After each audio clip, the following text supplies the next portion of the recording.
What is going on, everybody? Welcome back. MTG here with another episode. If you're new to the channel, hi there. So today I have right here the Google Pixel 6a. Shout out to Team Pixel for sending this device to check out and review and share with you guys my opinions and thoughts about the Pixel 6a. So without further delay, let's dive right into this unboxing. Okay, so this is not going to be the retail package that you receive. This is for Team Pixel, and I like how they showcase Meet Pixel 6a. So let's open it, and we're greeted with this little card. Let's take a quick look. A kit as helpful as Pixel 6a, your own real Google Assistant, and augmented reality onboarding, and of course, Pixel 6a. What does it say?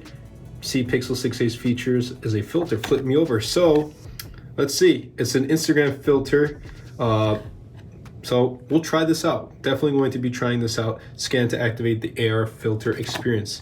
All right, let's put that aside. Thank you, Team Pixel, for sending this out. And here it is. So let's pull this tab right here. This is going to be the retail box. And I got the Pixel 6a in the chalk, so kind of the silver color. And it's really reminiscent of the Pixel 6 and 6 Pro with this dual tone colored finish. So here it is. It comes in kind of one configuration of 6 gigs of RAM and 128 gigs of storage. There's nothing else in the box, so there is that. Again, you know, Team Pixel does a really good job with showcasing their review units. So here it is, Pixel 6a. There's some tabs right here on the back. Let's pull these tabs. It makes it really easy to kind of unbox. And in this box, obviously, it's super thin, so you're not going to be getting a power adapter, just probably the USB-C cable. Let's take a look. Let's pull this. There we go. Wow, that is super nice. I really wanted to check out the Sage, but this is also a really nice color. So it's a silver and it's kind of like a gray tone on the very top right here. And let's put this aside for now. And then let's see what else is in the box. You get a USB-C to USB-C cable, so that's good.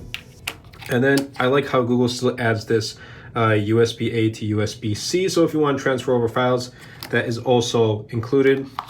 Google Tensor comes equipped with Pixel 6a, a flagship chipset comes equipped with the Pixel 6a. That's a huge plus. That's kind of what Apple is doing too, and I'm all for it.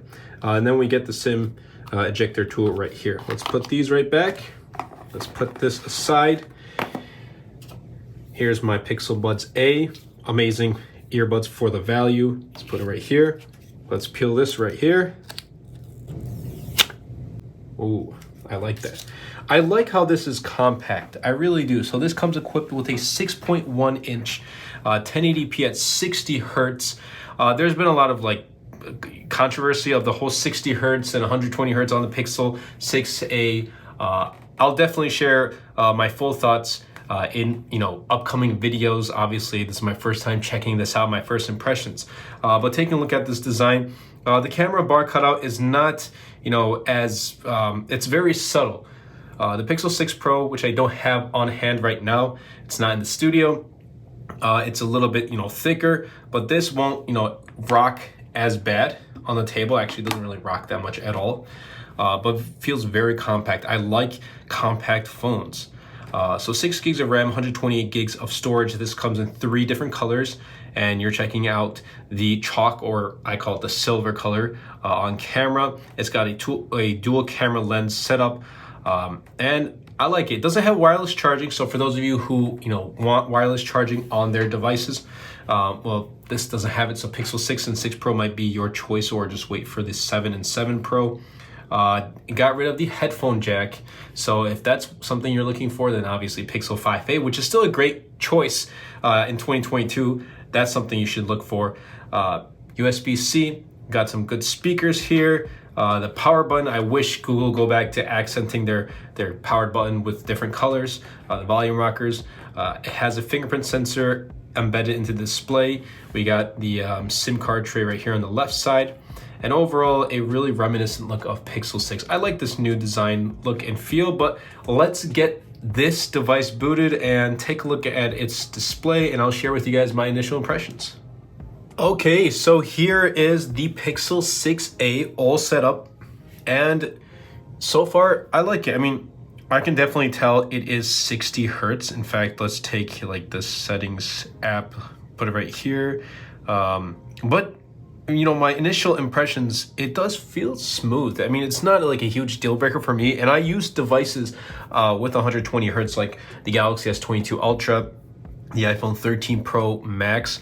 But so far, like, this is not really, you know, bothering me. I can tell it is 60 hertz, but this whole thing of, you know, 60 hertz is really bad on the Pixel 6a and they should have had 90 hertz and 120 hertz.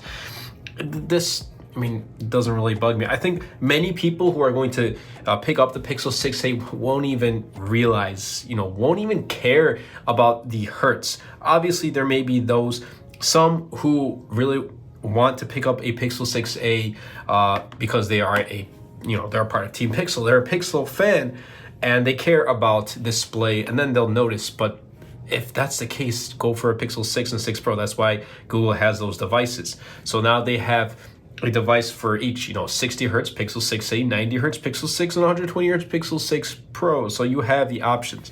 But nonetheless, the 6.1-inch display, I really do like how it's a little squared off. The bezels are a little bit thick. It does have somewhat of a chin on the bottom. Nonetheless, I like it, and I do like this wallpaper. This is my latest wallpaper. It's called Drip. I'll be leaving a link in the description down below if you want to check it out and support the channel. I have a bunch of, you know, different colors for this, so link will be in the description down below. Okay, I want to quickly talk about the fingerprint sensor on the Pixel 6a, because 6 and 6 Pro, they didn't really have, you know, the greatest fingerprint sensors when they launched. They had software updates and they did improve, but they're still not the greatest, especially if you want to compare to its, you know, competitors like the Galaxy S22 and S22 Ultra. But let's try it out. It works. It's definitely not the fastest. You got to kind of hold for a second or two, but it works. The main issue I had with my Pixel 6 Pro is like I'm holding onto it and it just wouldn't read it. It was like accuracy level was probably like 60%.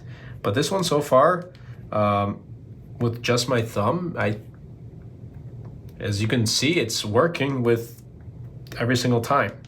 Now, if I try to just do one tap, it's going to say hold a little longer. Just hold and you're in. That's really it.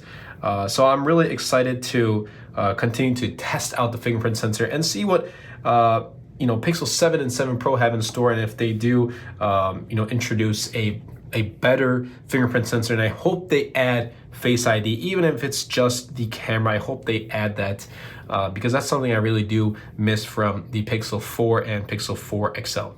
But you know, looking at it, it does get pretty bright. And I like it. I like how this device is compact. I really do like compact devices. Like, I have the Samsung Galaxy S22 Ultra right here, but it's, you know, it's large, you know. So I kind of want to, you know, get used to going back to compact devices. And the Pixel, you know, 6a and just the A series devices in general, I think it's kind of, you know, telling us that, hey, we can use devices that, you know, gets everything done.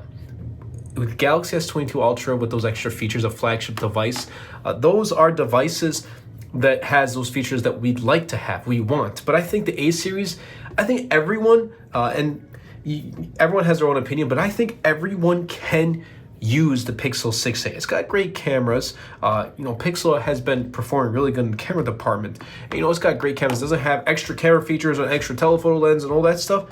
But for, you know, for daily tasks, it gets the job done. It has a fairly large 4,410 milliamp hour battery, and with Google Tensor, I think it's going to perform really well. I can't speak on battery life right now because, I mean, this is my unboxing and first impressions, but I'll let you know long term how the battery does perform. And I think it's going to perform really well based on my past A series devices with Pixel 4 and 5a. Battery was phenomenal. I do believe 6a will perform really well too. So that's really it with my first impressions. I like the compact form and feel.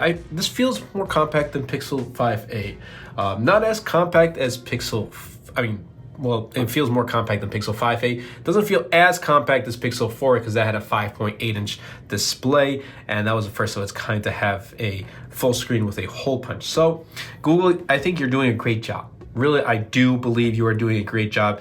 Keep it up. I like the design. I like the software. Android 13 is coming out very soon. So if you want to check out Android 13 on the Pixel 6a, you want me to do a video, let me know in the comments down below. And let me know what types of videos you'd like to see on the Pixel 6a. I am hoping to work on a review in comparison with the Pixel 6a and 5a, because that's, its predecessor came out last year. Is still worth it now that the 6a is official as of July 28th? Let me know in the comments down below. But that's really been it. If you did enjoy, be sure to superman the like button, comment down below, and best of all, share this video because it really does help out the channel a lot and will help push my content out to more people. And also, again, shout out to Team Pixel for sending the Pixel 6a out to review. That's been it for me, and I'll catch you guys in the next episode.